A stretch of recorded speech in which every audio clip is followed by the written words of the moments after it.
কলকাতার বোলার কোথায়? কেকেআর আজকে কোন পিচে খেলেছে? ব্যাটিং পিচ না বোলিং পিচ? সানরাইজার হায়দ্রাবাদ ভালো ব্যাটিং করেছে, ভালো বোলিং করেছে, কিন্তু কেকেআর কেন পারলো না? যদি ব্যাটিং পিচ হয় তাহলে ব্যাটিং তো ভালো করবে। মাত্র 161 রানে অল আউট, 65 রানের বড় মার্জিনে হেরেছে কেকেআর। টানা দুটি ম্যাচ হারলো। কেকেআর আত্মবিশ্বাসও এখন ভেঙে গেল। কেকেআর ঘরের বাইরে হারলো, ঘরের ভেতরে হারলো। কেকেআর কিভাবে জিতবে কেউ জানে না। আজিঙ্ক্য রাহানে একটু চিন্তিত। প্রথম ম্যাচেও বাজে বোলিং, আজকেও বাজে বোলিং।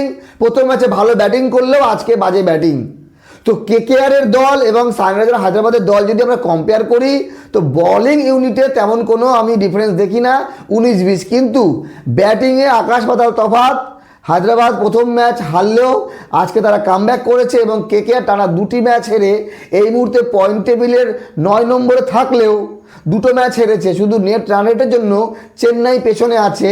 তবে চেন্নাই যদি আগামীকাল জেতে তাহলে কেকেআর হয়ে যাবে সবার লাস্টে।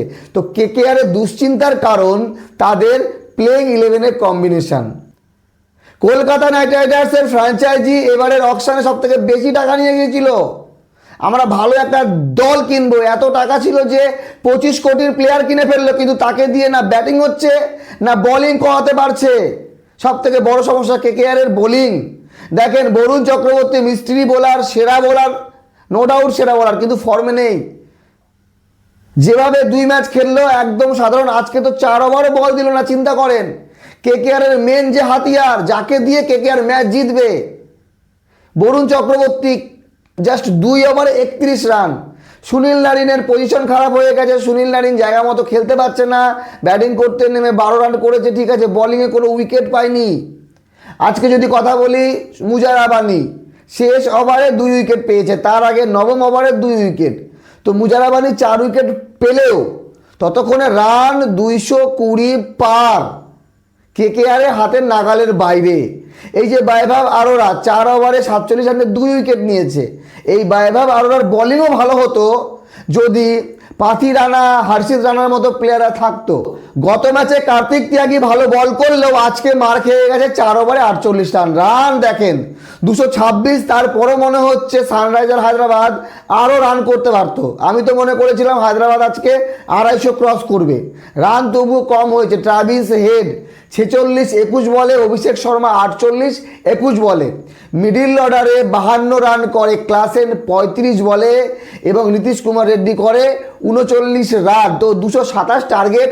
কেকেআর তখনই প্রায় হেরে গেছে এমনটা মানসিকতা থাকলেও যেভাবে ফিন অ্যালেন মাত্র 7 বলে 28 রান করে, তারপরে আঙ্ক্রিস ব্যাটিং করে, মনে হচ্ছিল কেকেআর অনেকটা দূর যাবে, এই ম্যাচ জিততেও পারে। কিন্তু তারপরে একের পর এক আউট আউট আউট।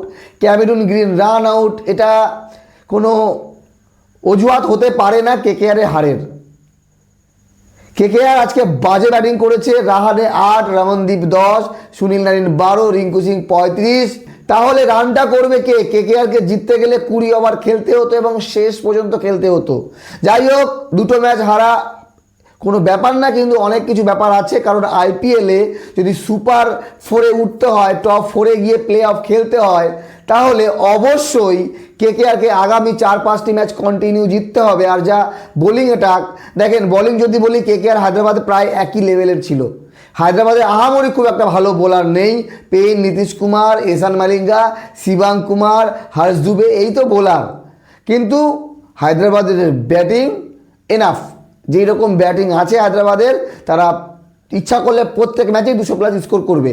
তো বিষয় হলো যে অরেঞ্জ ক্যাপ হোল্ডার হলো আঙ্ক্রিস রঘুবংশী, টানা 2 ম্যাচে 50 করলো। এবার 1-2 ভালো খেললে কেকেআরে কিছু হবে না, টোটাল ইউনিটটাকে ভালো খেলতে হবে। বোলিং আরও ভালো 2 ম্যাচে কেকেআরের বোলিং অতি সাধারণ মনে হয়েছে।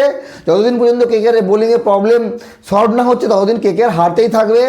আর আশা করি আগামী ম্যাচে কামব্যাক করবে। আগামীকাল ম্যাচ আছে Chennai Super Kings versus Punjab Kings. Punjab Kings প্রথম ম্যাচ জিতে গেছে, চেন্নাই প্রথম ম্যাচ হেরেছে। কারা জিতবে কমেন্ট করে জানাবেন। তবে কেকেআর ঘরের বাইরেও হারলো, ঘরের ভেতরেও হারলো। এটা হচ্ছে কেকেআরের দুশ্চিন্তার কারণ। ভালো থাকবেন সবাই, ধন্যবাদ।